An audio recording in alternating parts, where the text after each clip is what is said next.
ನಾಳೆ ಪದ್ಮನಾಭನಗರದಲ್ಲಿ ಆದಷ್ಟು ಹೈಯೆಸ್ಟ್ ಮತದಾನ ಆಗುತ್ತೆ. ಅದರಲ್ಲಿ ನಮ್ಮ ಸೌಮ್ಯ ರೆಡ್ಡಿ ಅವರಿಗೆ ಭಾಳ ಒಳ್ಳೆ ಮೆಜಾರಿಟಿ ಬರುತ್ತೆ. ಈಗ ನಮ್ಮ ನಾಯಕರು ಹರಿಪ್ರಸಾದ್ ಸಾಹೇಬರನ್ನು ಈಗ ನಮ್ಮ ಆಫೀಸ್ ಬಂದು ವಿಸಿಟ್ ಮಾಡಿಬಿಟ್ಟು ಈಗ ಎಲ್ಲ ರೀತಿಯಲ್ಲೂ ಎಲ್ಲ ವಾರ್ಡಲ್ಲೂ ಸೌಮ್ಯ ರೆಡ್ಡಿಗೂ ಹಾಗೂ ರಾಮಲಿಂಗ ರೆಡ್ಡಿಗೂ ಅವರಿಗೆ ಒಂದು ನಡವಳಿಕೆಯಿಂದ ಅವರು ಭಾಳ ಚೆನ್ನಾಗಿ ಎಲ್ಲ ಜನಗಳು ಸ್ಪಂದಿಸ್ತಾರೋ ರೀತಿಯಿಂದ ಇದಕ್ಕಿಂತ ಉತ್ತಮವಾದ ಅಭ್ಯರ್ಥಿ ಯಾರು ಇಲ್ಲ ಅಂತ ಜನಗಳು ಸೀನಿಯರ್ ಸಿಟಿಸನ್ಸ್ ಆಗಿರ್ಬೋದು, ಸುಮಾರು ಅಪಾರ್ಟ್ಮೆಂಟ್ಸ್ ಆಗಿರ್ಬೋದು. ಯಾಕಂದರೆ ನಮ್ಮ ಮೇಡಮು ಫಸ್ಟನ್ನು ನಮ್ಮ ಇದರಲ್ಲಿ ಮೆಂಬರ್ ಆಗಿದ್ದರು, ಇಲ್ಲಿ ಸೀನಿಯರ್ ಸಿಟಿಸನ್ ಮೆಂಬರ್ ಆಗಿದ್ದರು, ಪರಿಸರವಾದಿ ಆಗಿದ್ದರು. ಆ ಪರಿಸರವಾದಿಗಳು ಸೇರಿಸ್ಕೊಂಡು ಎಲ್ಲರನ್ನೂ ನಮ್ಮ ಸೌಮ್ಯ ರೆಡ್ಡಿ ಮೇಡಮ್ ಅವರಿಗೆ ಸಪೋರ್ಟ್ ಮಾಡ್ತಾ ಇದ್ದಾರೆ.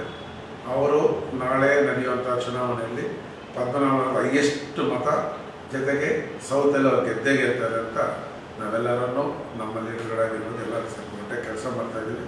ಆ ಕೆಲಸಕ್ಕೆ ಪ್ರತಿಫಲ ನಾಳೆ ಸಿಗುತ್ತೆ ಅಂತ ನಾವೆಲ್ಲ. ಯಾಕಂದರೆ ಲಾಸ್ಟ್ ಟೈಮ್ MLA ಇದ್ದಾಗ ಸಮೇತ ಅವ್ರಿಗೆ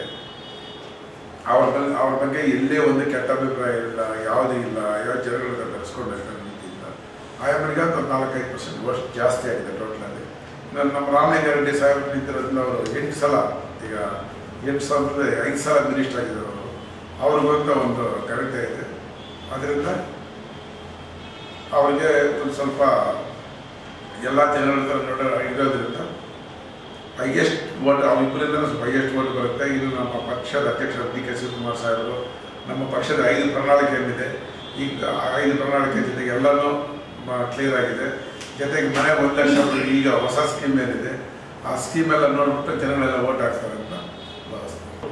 ಅದರಿಂದ ಪ್ರತಿಯೊಬ್ಬರೂ ನಾಳೆ ನಡೆಯುವಂಥ ಚುನಾವಣೆಯಲ್ಲಿ ಕ್ರಮ ಸಂಖ್ಯೆ 3 ಸೌಮ್ಯ ರೆಡ್ಡಿ ಅವರಿಗೆ ಮತದಾನ ನೀಡಿ ಹಾಗೂ ನಮ್ಮ ರಾಮಲಿಂಗ ರೆಡ್ಡಿ ಅವರ ಮಗಳಾದ ಸೌಮ್ಯ ರೆಡ್ಡಿಯನ್ನು ಬೆಂಬಲಿಸಿ ನಮ್ಮ ಪಾರ್ಟಿ ದಕ್ಷಿಣ ಲಕ್ಷದ ಅಭ್ಯರ್ಥಿಯಾದಂಥ ಸೌಮ್ಯ ರೆಡ್ಡಿ ಅವ್ರನ್ನ ನಮ್ಮ DK ಶಿವಕುಮಾರ್ ಸಾಹೇಬರು, ಸಿದ್ದರಾಮಯ್ಯ ಅವರು ಪಾರ್ಟಿ ಆದೇಶದೊಂದಿಗೆ ಪ್ರತಿಯೊಬ್ಬರು ಅವರ ನಡೆ ನೋಡಿ ಗೆಲ್ಲಿಸಬೇಕು ಅಂತ ಕೇಳಿ.